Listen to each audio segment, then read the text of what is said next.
Jackie Mayer, and welcome to Transitions, Body, Mind, and Soul.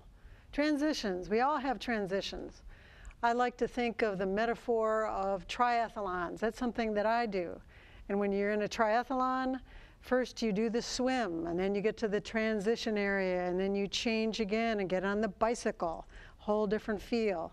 And then you transition again, and then you run, and then hopefully you win your age group. Sometimes that happens. This show is about how people deal with different things, going from one thing to another in their life.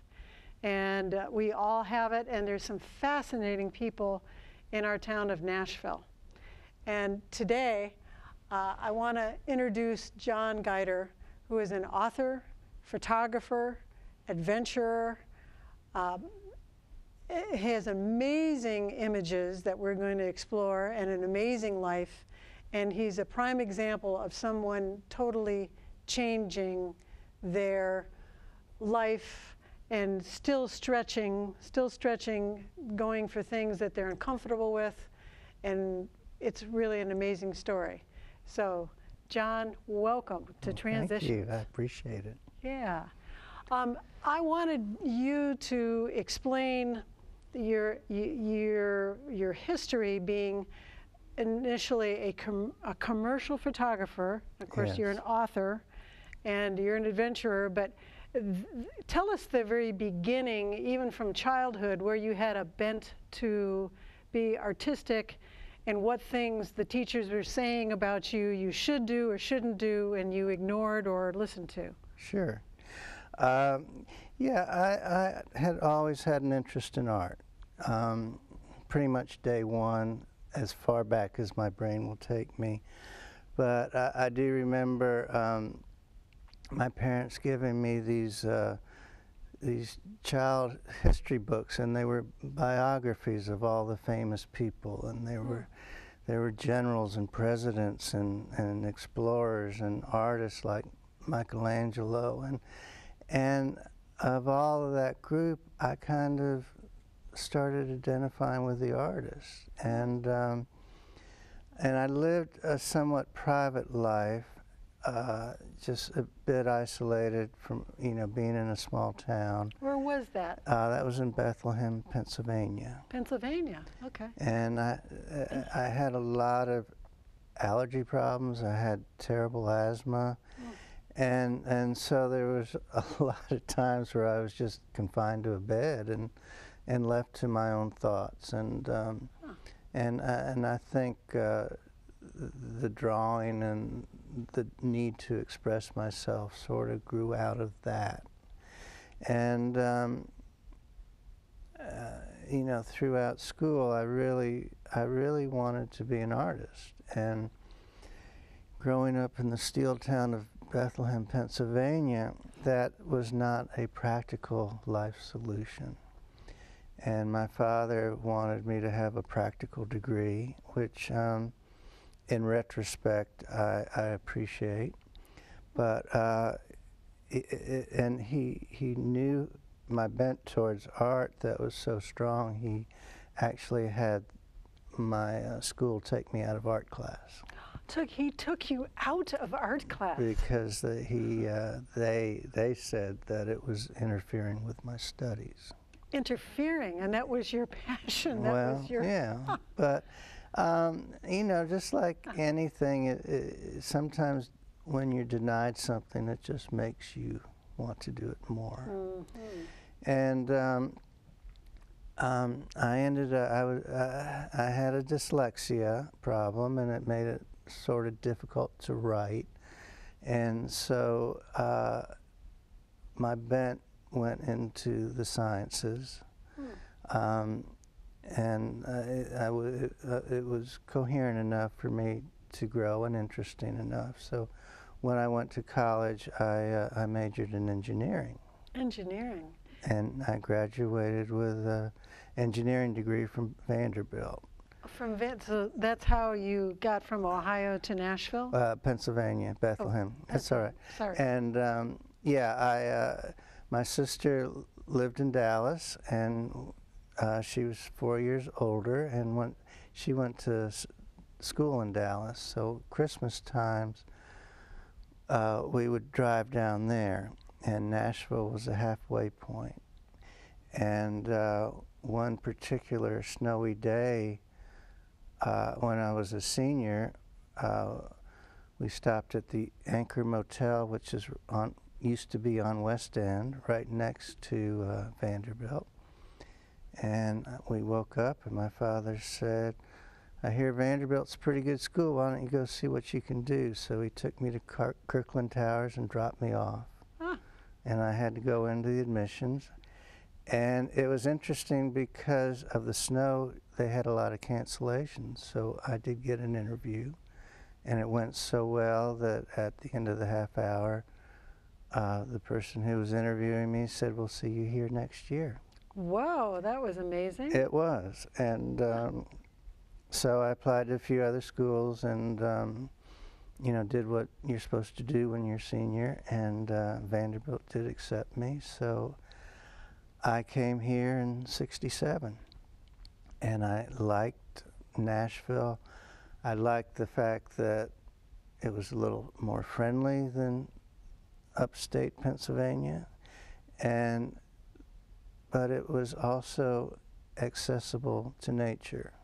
Back then in '67, once you left the city limits, you were back in the fields and you were back in the forest. And so I felt there was just this beautiful concert between the two. And I spent a lot of my time in Percy Warner Park walking and stuff like that while I was at school. And then I met a wonderful art professor by the name of Don Evans. Don Evans. Okay. And somebody told me I should go talk to him, so I drummed up the courage, and I had my little sketchbook, and I asked him if he thought there was any possibility that I could be an artist, you know, and he said yes. And so that started an association, and I did finish my degree. I got a degree in mechanical engineering. And that summer, it was right near the end of the Vietnam War, so they were laying off engineers as opposed to hiring them. So it was a tough market, and I just used that as a reason to go out and find out if I could be a photographer. And so I got a job processing film for about $150 a week, and I took it, and my father was not too pleased because he just spent all that money on Vanderbilt. On Vanderbilt. But things turned out, and then within the next 2 years, I had my own studio, and I grew from there. And it also turned out that the engineering degree was a perfect degree for commercial arts, especially photography, because of all the commercial arts at the time, photography was pretty much the most technical. And the thing about commercial photography is that it's very important to follow the trends. Follow the trends. Yes. Okay. And so as a photographic visual look changed, it was easier for me to interpret that change. And then I also understood sort of the inner workings of the camera. I understood when I read about optics, when I read about film and the chemical process, and terms like reciprocity and Scheinflug and all that, I could get it, and it was pretty neat. So it enhanced. It actually did enhance, and so you know, and the art was sort of left to me, and I just used the commercial arts as sort of a continuing education. And I learned about lighting, I learned about cameras and film and processing, and then all the little things that you could do with an image to to personalize it. Well, I'm curious, when you were talking about your childhood, you were talking about had asthma and were allergic, and then you're talking about being at Vanderbilt and you're enjoying the outdoors. Somehow or other there's a disconnect. How come you could enjoy the outdoors with your former childhood health problems? Well, I still got sick a lot, but the draw was I enjoyed being alone in the woods and alone in the woods? Yeah, and okay, just walking. by yourself. And it just, you know, being out in nature gave me a visual opportunity to stop and study. You know, if you're in the city and you're staring at somebody, you know, you don't want to. It's a little kind of hard, you know, especially in Nashville where people are much more personable, and so it's easier just to sit out in nature and look at landscape and forms of composition and color, and so I kind of grew that way also. But I was sick for a long time, and you know, part of my drive was that I had to overcome it, and a lot of it was just forcing my way through. Because once you own a business, you're not allowed to get sick. You can't get sick. You got to take care of things. Yeah. So and so you know, I moderated my my lifestyle, so to speak, and started running. You know, stopped drinking, doing stuff that other people probably could do and get away with, but I couldn't. And so I just tried to live the healthiest, strongest lifestyle I could. But I still had a lot of problems, a lot of sinus infections, a lot of bronchitis. I was on lots of antibiotics and all sorts of medication. And at one point in my 40s, I was getting so sick that next time I went to the doctor, I just said, you know, give me, you know, this is not a healthy life, and what kind of prognosis can I expect? And he said, people with that sensitive of an immune system rarely make it past 55. So he was telling you that you won't make it past 55 years old? And, well, he said rarely, and it was just an off-the-cuff thing, and it wasn't, but when you're told something like that, it doesn't leave you. And so when I did have an opportunity to go on these other journeys, you know, I decided to take them, and so that was transitional too. John, I wanted you to kind of explain a little bit more about your artwork, and this is from your earlier times, not from your latest times being so many adventure shots, which is a whole other program. But tell us a little bit about like this. Okay. Well, that particular picture is a hand-colored black and white photograph, and so it's color. We're seeing that you're seeing the color, but it's applied oils. It's almost like a painting, where the black and white image is used as the base, and then the colors applied by hand, as if you're painting. And the oils the photographic oils are translucent, so they actually show the form through. And it's just part of a lot of experiments I wanted to do to find my own expression. And because I did start off as a child as a painter, I wanted to see if I could continue that technique. And a lot of what an artist tries to do is to sort of separate themselves from the herd, so to speak. And so my years as a commercial photographer were as much as a learning process and a way of making a living, supporting my family, and developing my voice at the same time. So there were a lot of motivations. Okay.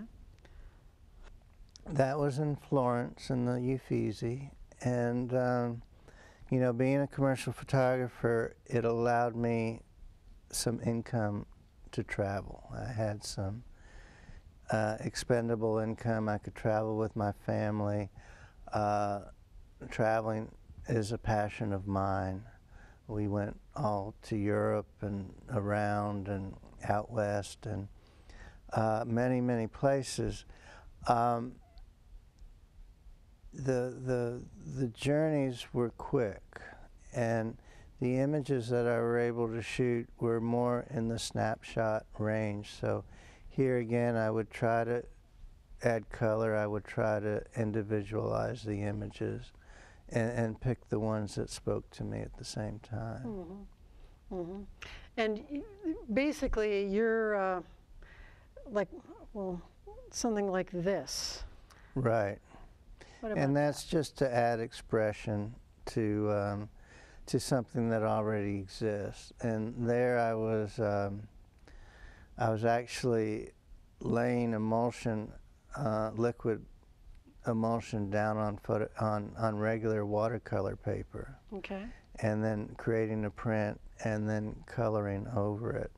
And so these are fairly large prints, and it just gave me an opportunity to sort of express myself in a way that sort of opened me up, kept me from trying to be too uptight and too professional, and trying to let go with, you know, with my imagination, so to speak. Well, in your career, and I get it that you were the engineer, and then within 2 years you had your own studio, and then to make a living and raise your family, you did commercial work, and we don't even really have your beginning commercial work. Right. But what was commercial work like? Are you taking pictures of Lexus, or you're out there? Sure. What was it? And was it burning in your soul that you weren't doing artistic things, or you say, hey, I can do this? Well, no, I mean, it was interesting. In the commercial photography world at that time in the 60s, 70s, 80s, if you weren't a photographer in New York City, you were somewhere else. And it really didn't matter where. The New York photographers were the elite. Oh. And you know, the Avedons and the Leibowitzes. And what I really liked about Nashville was when I started in the early 70s, it was sort of a fledgling city. Not the it city of today. Well, no, and it was nice because the film industry was starting. There was always the music and the voiceovers. You know, McDonald's did their voiceovers here, and but they would do their photography and, you know, and filming somewhere else. But it was sort of nice that I could start in this sort of naive environment and grow professionally. It enabled me to compete. And I'm not the most outgoing, forceful person in the world. And and then New York City has an energy that is kind of unlike anywhere else also. So my personality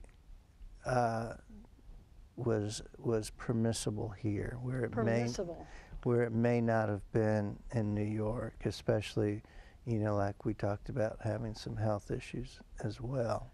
Right. So I felt very fortunate that I was in a town that I really liked.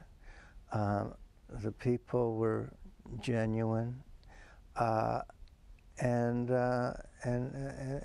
they were considerate, and they gave me breaks that I'm not sure I would have gotten anywhere else. And because I would say you're more of an introvert, did your work just stand for itself and the work came to you? You didn't have to go out and sell yourself and Well, all that? well, it was the motivation is to do the most excellent work you can, so you don't have to, go out and be that. And sell yourself. Yeah. Your work sells itself. So, and I did because of my technical knowledge, I did a lot of studio product work. Products, like what? Well, one of my biggest clients right at the get-go was Genesco. So we would do The shoe company? Yeah. Okay, so you're taking shoes, pictures of shoes. Yeah, and the then mundane, here's this shoe, here's that. Okay, yeah, the catalog. and then Okay. trying to make it look as attractive as possible, and still be technically correct. Lighting a shiny black shoe can be very hard. I hadn't thought about that. And so if you have that skill, then you're necessary. And I started shooting food, and I liked food for a while because it gave me time to compose. The way a food shoot goes is you have a stylist, so you don't have to know how to cook. And what they'll do is they'll put a dummy plate down, and you get to compose the props and the dummy plate and work on the composition while they're preparing the hero. And then when the hero comes in, you might have 5 minutes to shoot it because things just fall apart. Things are steaming and whatnot. And so you had to have a lot of technical competence and not be afraid of not knowing what you're doing. So, I did a lot of food photography. I had accounts like Dillard's, so we did some fashion, and but it was nice because that was the other thing I liked about my commercial work was I could do a variety of things. Right. Where in New York, you were pigeonholed. Yeah, you had to focus. It was that competitive. Well, then how many years would you say you did the commercial, and then you had this shift, which our next show is going to be all about, to go, okay, I'm going to canoe down the Mississippi, which is totally different. And how old were you when you had this, like, wow, I'm going to give this gift to myself and not shoot the shoes of the world or the food plates? When was it? I was in my early 50s, and so it was around 2003 when I just made that decision. I was in transition on a lot of levels. As far as photography went, digital was coming in. Digital, and you were not a digital guy? Well, I wasn't learned as a digital, and the stress of every day running a studio is so overwhelming that it's hard to reprogram your brain to learn something new. And I could see I was slowly becoming a dinosaur. A lot of my colleagues, they would hire younger guys out of school who knew digital. The older guys had the accounts, the younger guys could help in the transition. But within that transition, you had to buy a lot of equipment. Right. And I was looking at maybe $100,000 expenditure. Wow. Just to be able to do what I'd done before. And that didn't make any sense to me. Well, I know that we're coming to the near the end of this show, but we're going to be talking about how your huge transition of you going, okay, I'm going to canoe down the Mississippi, and that seems like so different than anything you'd ever done. Sure. And there was a huge life shift in you, I would say. Yes, Right? it was extremely transitional. And was there one thing that made you do that, or was it just culmination? It was a number of things. One was the digital, as far as a career. Another was that I felt that I had taken my career artistically as far as I could take it. And we're almost out of time. Okay. I hate to say this, but we're going to do a full second show for everybody that is out in our audience on the amazing another transition, this artist, engineer, commercial photographer, then adventurer, physical adventurer, which just blows my mind. And then when we see those photos, that is really amazing. Thank you. Well, thank you very much for being on the show, and stay tuned for the second version of this. And thank you, Transitions, Body, Mind, Spirit. Thanks.